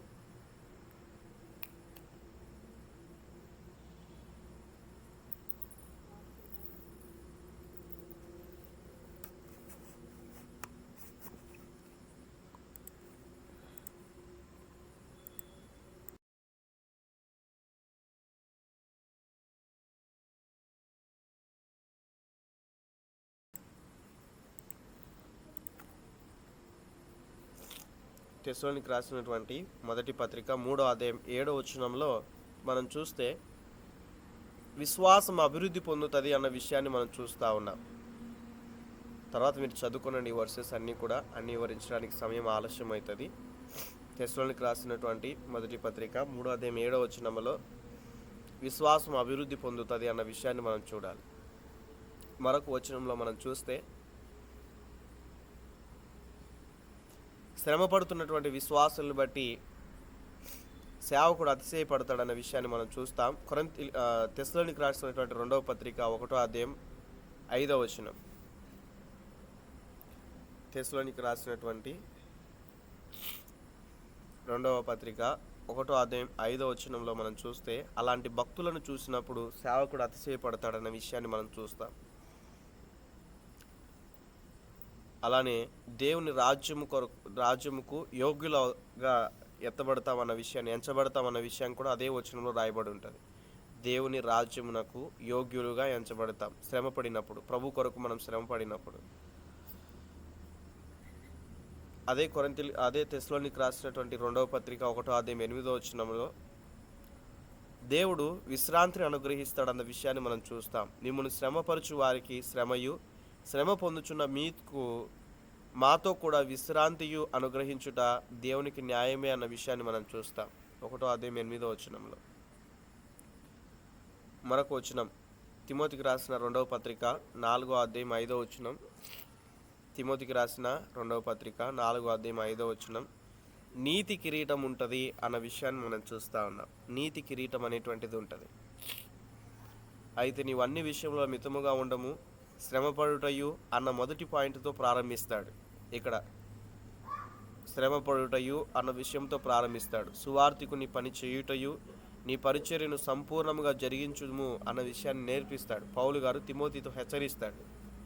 శ్రమపడుటయు అని మొట్టమొదటిగా ప్రారంభించాడు. అనగా శ్రమపడినప్పుడు దేవుడు నీతి కిరీటాన్ని ఇస్తాడన్న విషయాన్ని మనం చూస్తాం. హెబ్రీ 5వ అధ్యాయం 8వ వచనంలో మనం చూస్తే, హెబ్రీ 5వ అధ్యాయం 8వ వచనంలో ఈ శ్రమ ద్వారా విధేయత అనేటువంటిది నేర్చుకుంటామన్న విషయాన్ని మనం చూస్తాం. యేసుక్రీస్తు ప్రభువు వారు అంటారు, ఆయన కుమారుడై ఉండయు తాను పొందిన శ్రమల వలన విధేయతను నేర్చుకొనేను అన్న విషయాన్ని మనం చూస్తాం. చివరిగా మరికొన్ని వచనాలు రాసుకునండి, మనం ప్రార్థన చేసుకుందాం. కీర్తనలు 119వ అధ్యాయము 67వ వచనం. కీర్తనలు 119:67. మనం ఎప్పుడైతే శ్రమ కలగక మునుపు నేను త్రోవ విడిచి తిని అంటాడు, ఇప్పుడు నీ వాక్యం అనుసరించి నడుచుకుంటున్నానంటాడు. శ్రమ అనేటువంటిది లేకోకున్నట్లయితే త్రోవను విడిచిపెట్టి వెళ్ళిపోతారంట. ఎందుకు విశ్వాసుల జీవితాల్లో ఏదో ఒక కొదువ అనేటువంటిది ఉంటుందంటే ప్రభువును సమీపించడానికి, ప్రభువులో ఉండడానికి, వాక్యంలో నడుచుకోవడానికి. కాబట్టి ఈ విషయాలు గుర్తుంచుకోవాలి. శ్రమ కలగక మునుపు నేను త్రోవ విడిచి తిని అంటున్నాడు. మరొక వచనం 119వ కీర్తన 71వ వచనంలో మనం చూస్తే, 71వ వచనంలో దేవుని కట్టడలను నేర్చుకుంటారు. శ్రమనందుట నాకు మేలాయను అన్న వచనం ఈ వచనంలో ఉంటుంది. 119:71వ వచనం. మరొక వచనంలో మనం చూస్తే లేఖన భాగంలో మరొక వచనం యోబు 23వ అధ్యాయం 10వ వచనం ప్రకారం, యోబు 23:10 ప్రకారం, నేను నడుచు మార్గము ఆయనకు తెలియను, ఆయన నన్ను శోధించిన తర్వాత నేను సువర్ణం వలె కనబడుదును అంటాడు. అలానే ఆ శ్రమల గుండా వెళ్ళినప్పుడు సువర్ణముగా మనం మార్చబడతాం. బంగారు శ్రమ పెట్టబడినప్పుడు, కాల్చబడినప్పుడు అదేమవుతుందంటే సువర్ణముగా మార్చబడుతుంది అన్న విషయాన్ని మనం చూస్తాం. సువర్ణముగా మార్చబడుతుంది అన్న విషయాన్ని మనం చూస్తాం. ఈరోజు శ్రమలు లేని జీవితం అనేటువంటిది స్పర్శ లేనటువంటి ప్రాణము లాంటిది అన్న విషయాన్ని మనం అర్థం చేసుకోవాలి. పలుకుతారా అందరూ కూడా ఈ మాట? శ్రమలు లేని జీవితం చెప్తారా ఎప్పుడైనా ఒక్కరైనా కూడా కనీసం? శ్రమలు లేని జీవితం, శ్రమలు లేని జీవితం, ప్రాణం లేని స్పర్శ లేని ప్రాణము వంటిది. స్పర్శ లేని ప్రాణము వంటిది. ప్రాణం ఉంటుంది కానీ స్పర్శ ఉండదు ఇంకా వాళ్ళకి. అంటే ఒకసారి ఆలోచన చేస్తే బిబ్లికల్గా మనం మనం చూస్తే జీవించుచున్నావు అన్న పేరు మాత్రం ఉంటుంది కానీ మృతుడవే అన్న విషయం కూడా రాయబడింది బైబిల్లో. బ్రతుకుతూ ఉంటారు కానీ వారికి స్పర్శ ఉండదు. అరే బూతులు మాట్లాడొద్దన్న విషయం తెలుసు వాళ్ళకి, కనీసం మాట్లాడకూడదు అనేటువంటి ఇంకిత జ్ఞానం కూడా ఉండదు వాళ్ళకి, స్పర్శ ఉండదు. అరే నన్ను బట్టి ఇతరులు బాధపడుతున్నారు అన్న స్పర్శ ఉండదు వాళ్ళకి. అరే నన్ను బట్టి ఇతరులు హింసింపబడుతూ ఉన్నారన్న స్పర్శ ఉండదు. అరే నన్ను బట్టి, లేకుంటే అక్క పలానా వారు, పలానా సహోదరి, పలానా సహోదరుడు కృంగిపోతూ ఉన్నాడు, లేకుంటే బాధపడుతున్నాడు అనే స్పర్శ అనేటువంటిది ఉండదు. ఈరోజు జ్ఞాపకం ఉంచుకోవాలి ప్రభు సన్నిధిలో. ఒక ఎగ్జాంపుల్ చెప్తాను మీకు. ఒక ఎగ్జాంపుల్ చెప్పి నేను వాక్యాన్ని ముగిస్తాను. ఏంటంటే, ఒక వ్యక్తి పెరాలసిస్తో బాధపడుతున్నాడు. అలా గృహంలో పడుకొని ఉన్నటువంటి సమయంలో ఇంట్లో ఎవరి కొద్ది వాళ్ళు పనులు చేసుకుంటున్నారు. తనకున్నటువంటి ఆ రూమ్లో ఒక పాము వచ్చింది. తనకు కాళ్ళు, చేతులు, నోరు ఏవి కూడా పని చేయవు. కళ్ళు మాత్రమే పని చేస్తాయి. నోరు పని చేయదు, చేతులు పని చేయవు, కాలి పని చేయవు. ఎందుకంటే పెరాలసిస్తో బాధపడుతున్నాడు. ఒక శ్రమ అనేటువంటిది వచ్చింది, అనగా పాము అనేటువంటిది వచ్చింది. తను చూస్తూ ఉన్నాడు కానీ తను అరవలేడు, మాట్లాడలేడు. ఒకవేళ లేచి పరిగెద్దాం అనుకున్నట్లయితే లేచి పరిగెత్తడానికి కాళ్ళు పని చేయట్లేవు. పోనీ ఏదైనా శబ్దం చేద్దాం అనుకున్నట్లయితే రెండు చేతులు కూడా పని చేసేటువంటి పరిస్థితి లేవు. అలా చూస్తూ ఉన్నాడు. ఏం జరుగుతుందో అర్థమవుతుంది కానీ తన జీవితంలో కాళ్ళకు, చేతులకి, నోటికి స్పర్శ అనేటువంటిది లేదు. పని చేయవు. అవి ఉన్నా కూడా ఉపయోగం లేనట్లుగానే ఉంది. అలా ఉన్న సమయంలో ఆ పాము దగ్గరికి రానే వచ్చింది, కాటేసేసింది. ఆ వ్యక్తి కొన్ని గంటలకి చనిపోయాడు. ఇది ఒక కథ అర్థం చేసుకోవడానికి, ఒక కథ ఇది అర్థం చేసుకోవడానికి, ఒక స్టోరీ, ఒక ఎగ్జాంపుల్. ఏ విశ్వాసి అయితే వాక్యము ద్వారా దేవుడు హెచ్చరిస్తున్నప్పటికీ కూడా స్పర్శ లేకోకుండా జీవిస్తూ ఉంటాడో, లోబడుకోకుండా జీవిస్తూ ఉంటాడో, ప్రభు చిత్తానుసారంగా జీవించుకోకుండా ఉంటాడో, దేవుని యొక్క వాక్యాన్ని సరైనటువంటి రీతిగా అర్థం చేసుకోకుండా ముందుకు వెళ్తూ ఉంటాడో, ఒక క్రమమైనటువంటి బోధలో లేకుండా ఉంటాడో, ఈ విషయాన్ని జ్ఞాపకం చేసుకోవాలి. వివిధ కోణాల్లో ప్రభుకు దూరంగా జీవిస్తున్నట్లయితే ఎన్నిసార్లు గద్దించినప్పటికీ కూడా లోబడుకోకున్నట్లయితే సామెత 29వ అధ్యాయం 1వ వచనం సెలవిచ్చిన రీతిగా హఠాత్తుగా నాశనం అనేటువంటిది అన్న విషయాన్ని మనం చూస్తాం, అనగా మరణము అనేటువంటిది. ఈరోజు ఎంతమంది ప్రభు బలలో పాల్గొన్నారు?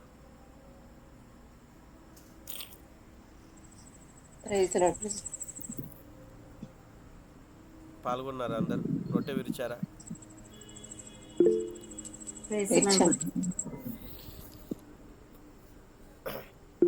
కమ్యూనియన్లో పాల్గొన్నారా?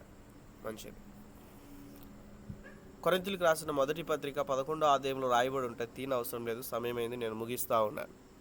అక్కడ వాక్యంలో ఏముంటుందంటే, మీరు దీనిని చేయనప్పుడల్లా నన్ను జ్ఞాపకం చేసుకుంటకై దీన్ని చేయుడు అని చెప్తూ కింది వచ్చిన వాళ్ళు రాయబడినటువంటి ఆ మాటలు మనం పరిశీలన చేసినట్లయితే, దేవుడు ఆ లేఖన భాగంలో మనం చూస్తే, మిమ్మల్ని మీరు పరీక్షించుకునండి, స్పర్శ కలిగి జీవించండి. మీరు ఎక్కడ తప్పిపోయారేమో, ఎక్కడైనా మాటల ద్వారా, చూపుల ద్వారా, ప్రవర్తన ద్వారా, ఇదిగో ఎక్కడైనా కూడా మీరు ప్రభువుకు దూరంగా ఉన్నట్లయితే మిమ్మల్ని మీరు జ్ఞాపకం చేసుకోనండి, పరీక్షించుకోనండి, తర్వాత మీరు పాల్గొనండి. ఒకవేళ ప్రభు శరీరం అని వివేచింపక తిని త్రాగువాడు శిక్షావిధికి పాత్రుడవుచున్నాడు, అనేకులు నిద్రిస్తూ ఉన్నారు, రోగులై ఉన్నారు అన్న విషయాన్ని కూడా మనం చూస్తాం. కాబట్టి మనం చూస్తే దేవుని యొక్క వాక్యాన్ని సరైనటువంటి రీతిగా అర్థం చేసుకోకోకుండా, లేఖనాల్ని సరిగా అర్థం చేసుకోకోకుండా అపార్థం చేసుకొని జీవించేటట్లయితే దాని ద్వారా నష్టం అనేటువంటిది కలుగుతుంది అన్న విషయాన్ని మనం చూస్తాం. దేవుని యొక్క వాక్యం సెలవిస్తున్న మాట మనం చూస్తే, ఎవరైతే తండ్రి కుమార పరిశుద్ధ ఆత్మ దేవుని యొక్క నామమును ఉచ్చరించరో, అలానే ఆయన పేరును లేకుంటే ఆయన కలిగి ఉన్నటువంటి త్రిత్వాన్ని నమ్మకోకుండా ఉన్నారో వారందరూ కూడా అబద్ధ బోధలో ఉన్నట్లుగా లేఖన భాగాల్లో మనం చూస్తాం. త్రిత్వం ప్రారంభంలో తండ్రి అయినటువంటి దేవుడు భూమిని సమస్తాన్ని కలిగి చేసుకున్నాడు, ఆదామును హవ్వను కలిగి చేసుకున్నాడు. తర్వాత మనం చూస్తే అలా దేవుడు వారితో ముచ్చటిస్తూ కొన్ని సంవత్సరాల వరకు అలా దేవుడు ముందుకు వెళ్ళినట్లుగా మనం చూస్తాం. తర్వాత వారిలో పాపం ఎప్పుడైతే ముందుకు వెళ్ళిందో వారిని ఏదైనా తోటలోంచి వెలివేసినట్లుగా మనం చూస్తాం. అలానే ఎప్పుడైతే వెలివేయబడ్డారో దేవుడు తిరిగి వారితో మాట్లాడడానికి ఎన్నో ప్రయత్నాలు చేస్తున్నట్లుగా మనం చూస్తాం. మనిషితో జీవించడానికి, మనిషితో సహవాసాన్ని కోరుతూ ఎన్నో ప్రయత్నాలు చేశాడు ఆయన. రాజులను ఎన్నుకున్నాడు, న్యాయాధిపతులను ఎన్నుకున్నాడు. తర్వాత మనం అదికి ముందు మనం చూస్తే నిర్గమాకాండంలో నా కొరకు ఒక ప్రత్యక్షపు గుడారము కట్టమని తెలియచేస్తాడు. నేను వారిలో నివసించున్నట్లు అన్నట్లుగా, వారి మధ్యలో నివసించున్నట్లు అన్నట్లుగా. అలా ఉన్న తర్వాత పాత నిబంధనలో ఉన్నటువంటి చివరి అధ్యాయంకు క్రొత్త నిబంధనలో ఉన్నటువంటి మత్తయి సువార్తకి మధ్య 400 సంవత్సరాల గ్యాప్ అనేటువంటిది ఉంటున్నది బైబిల్లో మనకు ఒక పేజీ గ్యాప్ ఉండొచ్చేమో కానీ బట్ 400 సంవత్సరాలు అనేటువంటిది గ్యాప్ ఉంటున్నది అక్కడ. ఈ 400 సంవత్సరాలు ప్రవక్తలు లేరు, మాట్లాడడానికి ఎవరు కూడా లేరు. ఆయనకున్నటువంటి దేవుని యొక్క ఆలోచన అనేటువంటిది ఏ రీతిగా ఉందో మనం చూస్తాం. స్వయంగా దేవుడు మనం చూస్తే శరీరధారిగా ఈ భూమి మీదకి వచ్చినట్లుగా మనం చూస్తాం. ఆయన కుమారుడైనటువంటి యేసుక్రీస్తు ప్రభుల వారికి మనం చూస్తూ ఉన్నాం. తండ్రి గురించి ఎటువంటి అవగాహన కలిగి ఉందో కుమారుని గురించినటువంటి అవగాహన మనం కలిగి ఉండాలి. ఆ కుమారుడు ఎప్పుడైతే ఈ భూమి మీద చేసిన క్రియలు మనం చూసినట్లయితే, ఆయన ఏదైతే బోధించాడో తండ్రి కలిగి ఉన్నవన్నీ కూడా ఏదైతే తన చిత్త ప్రకారం ఈ భూమి మీదకి వచ్చాడో అవన్నీ కూడా భూమి మీద నెరవేర్చినట్లుగా మనం చూస్తాం. వెళ్తూ ఆరోహణమవుతున్న సమయంలో అపోస్తుల కార్యములో మొదటి అధ్యాయంలో ఆయన ఆరోహణమవుతాడు. పరిశుద్ధ ఆత్మ కొరకు మీరు వేచి ఉండమని యూదయ, సమరయ, యెరూషలేము సమస్త భూదిగంతముల వరకు సాక్షులై ఉండాలని దేవుడు మాట్లాడతారు. యేసుక్రీస్తు ప్రభువు వారు ఆరోహణమవుతాడు. తిరిగి ఆయన వస్తానని తెలియచేస్తాడు. ఎలాగైతే వెళ్తారో అలానే వస్తారని దేవదూతలు సెలవిస్తాయి. ఇలా మనం చూస్తే లేఖన భాగాల్ని మనం అర్థం చేసుకున్నప్పుడు పరిశుద్ధ ఆత్మదేవుడు పెంతెకొస్తు దినాన అపోస్తుల కార్యం 2వ అధ్యాయంలో దిగి వచ్చినట్లుగా మనం చూస్తాం. ఆయన మనలో నివాసం చేస్తూ ఉన్నాడు. ఎప్పటి వరకు ఆయన ఉంటాడంటే తిరిగి వచ్చి యేసుక్రీస్తు ప్రభులు వారి మధ్యాకాశానికి వచ్చి వరకు ఆయన మనలోనే ఆయన నివాసం చేస్తాడు. సంఘాన్ని ఎప్పుడైతే తీసుకెళ్తాడో అప్పటి వరకు కూడా, ఎప్పుడైతే మధ్యాకాశానికి యేసుక్రీస్తు ప్రభులు వారు వస్తారో అప్పుడు సంఘ బిడ్డలుగా ఉన్న రక్షింపబడి ప్రభు కొరకు జీవిస్తున్నటువంటి వారు యేసుక్రీస్తు వారి యొక్క పుట్టుకను, యేసుక్రీస్తు ప్రభుల వారి యొక్క మరణాన్ని, యేసుక్రీస్తు ప్రభుల వారి యొక్క పునరుత్థాన్ని ఎవరైతే అంగీకరిస్తారో వారిని దేవుడు మధ్యాకాశానికి ఆరోహణం అవుతారన్న విషయాన్ని మనం చూస్తాం లేఖన భాగంలో. అలానే 7 ఏళ్ళు ఈ భూమి మీద శ్రమల కాలం అనేటువంటిది ఉంటుంది. తదుపరి మనం చూస్తే తిరిగి భూమి మీదకి ఆయన బహిరంగ రాకడగా భూమి మీదకి ఆయన వస్తాడు. తదుపరి 1000 ఏళ్ల పరిపాలన, ఇవన్నీ కూడా లేఖన భాగంలో ఒక క్రమంగా మనం చూస్తూ మనం ముందుకు వెళ్తాం. అందుకే లేఖనాల్ని సరైనటువంటి రీతిగా అర్థం చేసుకోవాలి. లేఖనాల్ని సరైనటువంటి రీతిగా అర్థం చేసుకుంటూ మనం ముందుకు వెళ్ళాలి. అబద్ధ ప్రవక్తల గురించి జాగ్రత్తగా ఉండుడి అని ఒక మెసేజ్ చెప్పాను. దాదాపు ఒక 2 గంటలు ఉంటుంది. ఒకవేళ ఉషక్క అడిగారంటే నేను ఆ లింక్ అక్కకు పంపిస్తాను, మీకు ఇస్తాను, వినండి జాగ్రత్తగా. భూమి మీద రకరకాలైనటువంటి ఆల్రెడీ యేసుక్రీస్తు ప్రభుల వారు చెప్పిన రీతిగా ఆయనకున్నటువంటి బోధలు అనేటువంటివి ప్రారంభించబడ్డాయి. ఒక్కొక్కరు ఒక్కొక్కలాగా యేసు ప్రభుని అంగీకరిస్తారు. కొంతమంది దూతలాగా, కొంతమంది ప్రవక్తలాగా. ముస్లిమ్స్ కూడా యేసుక్రీస్తు ప్రభువారిని అంగీకరిస్తారు, ఆయన ప్రవక్త అని నమ్ముతారు. వివిధ కోణాల్లో బిలీవ్ సిస్టమ్ అనేటువంటిది ఉంటున్నది. అయితే లేఖనానుసారముగా సరైనటువంటి రీతిగా అర్థం చేసుకోవాలి ప్రతి లేఖనాన్ని కూడా అన్న విషయాన్ని మనం చూస్తూ మనం ముందుకెళ్ళాలి. కాబట్టి ఈ దినాన మనం నేర్చుకున్నటువంటి ఈ యొక్క విషయాలను బట్టి ఈ చేపల్లో నుంచి అనేక స్వభావాలు మనం నేర్చుకుంటూ వచ్చాం. యాక్చువల్లీ నేను వేరే రకంగా మిమ్మల్ని తీసుకెళ్ళాలనుకున్నాను, కానీ మీరు ఎవరు మాట్లాడలేరు. అందుకే నేనే కంటిన్యూ చేసి నేనే క్లోజ్ చేస్తూ ఉన్నాను. కాబట్టి మొట్టమొదటిగా దేవుని సన్నిధిలో స్థిరంగా ఉండేటువంటి వారంగా మనం జీవించాలి. రెండవదిగా దేవుని మాట విని లోబడే స్వభావం అనేటువంటిది మనం కలిగి ఉండాలి. మూడవదిగా సమాధానం, ఐక్యత కలిగి మనం జీవించాలి. నాలుగవదిగా దేవుని కొరకు పైకి వచ్చి నోరు తెచ్చే స్వభావం కలిగి మనం ఉండాలి.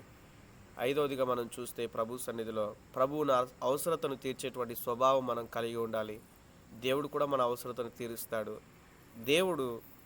దేవుని చేతిలో ఆశీర్వదింపబడే స్వభావం మనం కలిగి ఉండాలి. చివరిగా ఏంటంటే దేవుని కొరకు శ్రమపడే స్వభావం మన జీవితాల్లో ఉన్నప్పుడు మనం ప్రభుతో కూడా ఆ పరలోక రాజ్యంలో ప్రవేశిస్తాం. దేవుడు ఆ యొక్క నిశ్చలమైనటువంటి జీవ మార్గంలో మనల్ని నడిపించి ఆ నిత్య జీవాన్ని మనకు దేవుడు అనుగ్రహిస్తాడన్న విషయాన్ని జ్ఞాపకం చేసుకుందాం. విత్తబడిన ఈ మాటలు మనందరి జీవితాల్లో ఫలభరితంగా మార్చబడి ప్రభు కొరకు ఇంకా మనం సాక్షులుగా జీవించడానికి, ప్రభు కొరకు నమ్మకంగా జీవించడానికి దేవుడు సహాయం చేయునుగాక. ఆమేన్. Thank you brother. చాలా మంచి వర్తమానం, ఆత్మీయహారం అందించారు. Thank you brother. God bless you. మీటి తరపున మీకు మా హృదయపూర్వక వందనాలు. Thank you brother. దేవుని బిడ్డలమైన మనము ఆయన చేత ఆశీర్వదించబడాలి అంటే ఎలాంటి జీవితం, ఎలాంటి స్వభావం కలిగి ఉండాలో మనం విన్నాము. ఆయన హస్తము, ఆయన సన్నిధి మనకు ఎల్లప్పుడూ తోడుగా ఉండాలి. ఆయన హస్తము మనకు తోడుగా లేకపోతే దేనిలోనూ విజయము, ఆశీర్వాదం మనం పొందుకోలేము, చూడలేము. ఆయన హస్తము మనకు తోడుగా ఉండాలంటే ఆయన మాట వింటూ, ఆయనకి లోబడి జీవిస్తూ, ఆయనతో సహవాసం చేసేవారముగా వాక్య ధ్యానం ద్వారా, ప్రార్థన ద్వారా దినదినము ఆత్మీయంగా ఎదుగుతూ ఉన్నప్పుడు మనల్ని చూసి ఆయన సంతోషపడతారు. మనకు శ్రమ వచ్చినా, కష్టం వచ్చినా, నిందొచ్చినా, అవమానం వచ్చినా అవన్నీ మనకు దీవెనలు, ఆశీర్వాదాలు. ఆయనలో మనము నిలిచి ఉన్నప్పుడు మన జీవితంలో ఏది కలిగినా మన మేలు కొరకే ప్రభు జరిగిస్తూ ఉంటారు. ఆయన పని మనం నమ్మకంగా చేస్తున్నప్పుడు ఎన్నో ఆటంకాలు, ఎన్నో నిందలు, శ్రమలు వస్తూ ఉంటాయి. ఆయన మనకు అప్పగించిన పని ఆపకుండా విశ్వాసంతో, ధైర్యంతో ముందుకు కొనసాగినప్పుడు ఆయన ఇచ్చే బహుమానం పొందుకోగలము. అనేక శ్రమలు అనుభవించి దేవుని బిడ్డలందరూ పొందుకున్న పరలోక రాజ్యాన్ని మనమును పొందుకుందాము. చెప్పబడిన వాక్యం కొరకు, అలాగే బ్రదర్ చేసిన పరిచర్య కొరకు, వారి కుటుంబం కొరకు, వారి ఆరోగ్యం కొరకు ఎవరైనా ప్రేరేపించుకున్నారు కొరకు ప్రార్థన చేయండి అమ్మా.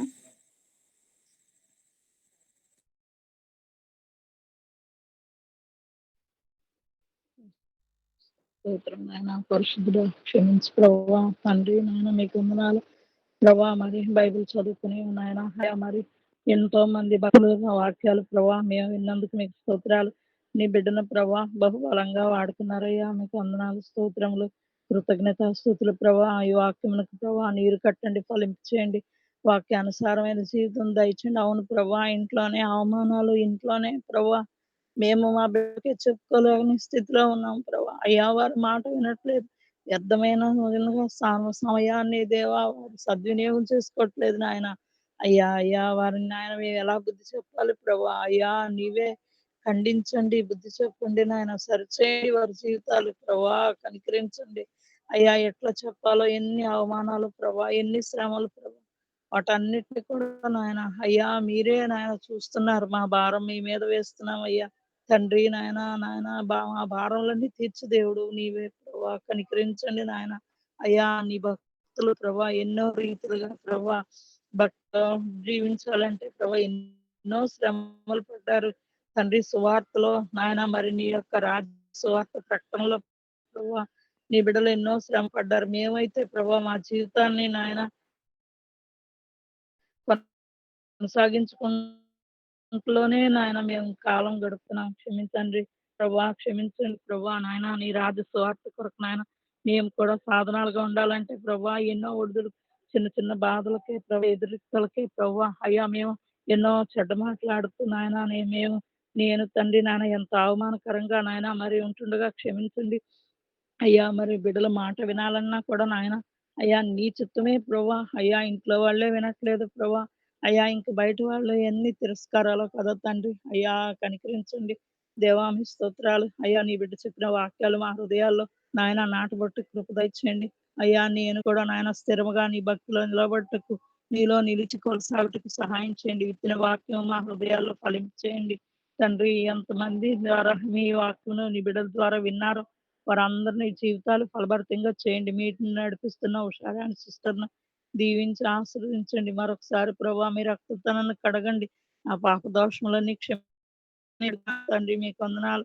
అయా శ్రమ నుండి ఉండుట నాకు మేలాయనని దావీదు మహారాజు చెప్పినట్లుగా ప్రభువా అయా శ్రమ నుండి ప్రభువా నీ కొరకు జీవించుటకు యోగ్యమైన వరంగా చేయమని నాయన మీకే నాయన మమ్మల్ని అందరినీ మీ చేతులకు అప్పగించుకుంటూ నాయన ఫలభరితంగా నాయన మరి బ్రదర్ ఆరోగ్యానికి ముద్ర వేయండి, వారి సేవను ఫలించేయండి ప్రభా. నీ బిడ్డ ఎక్కడైతే వాక్యం ఇస్తున్నారో ఆ వాక్యం ఫలింపు చేయండి ప్రభా. తండ్రి రాకపోకలో తోడుగా ఉండండి, కుటుంబాన్ని జ్ఞాపకం చేసుకోండి ప్రభా. ప్రతి బిడ్డను దీవించి ఆశీర్వదించి సహాయం చేయమని మీకే మహిమా ఘనత ప్రభావాలను ఆరోపిస్తే ఈ కొద్ది మనవులు మా రక్షకుడైన యేసయ్య నామమున శ్రేష్టమైన నామమున అడిగి వేడుకుంటున్నాం పరమ తండ్రి, ఆమేన్. ఆమేన్ ఆమేన్. Thank you sister. ప్రార్థించిన వాక్యం కొరకు ప్రార్థించిన ఫ్లోరెన్స్ సిస్టర్ గారికి నా కొరకు వందనాలు. Thank you sister. God bless you. చివరి ప్రార్థన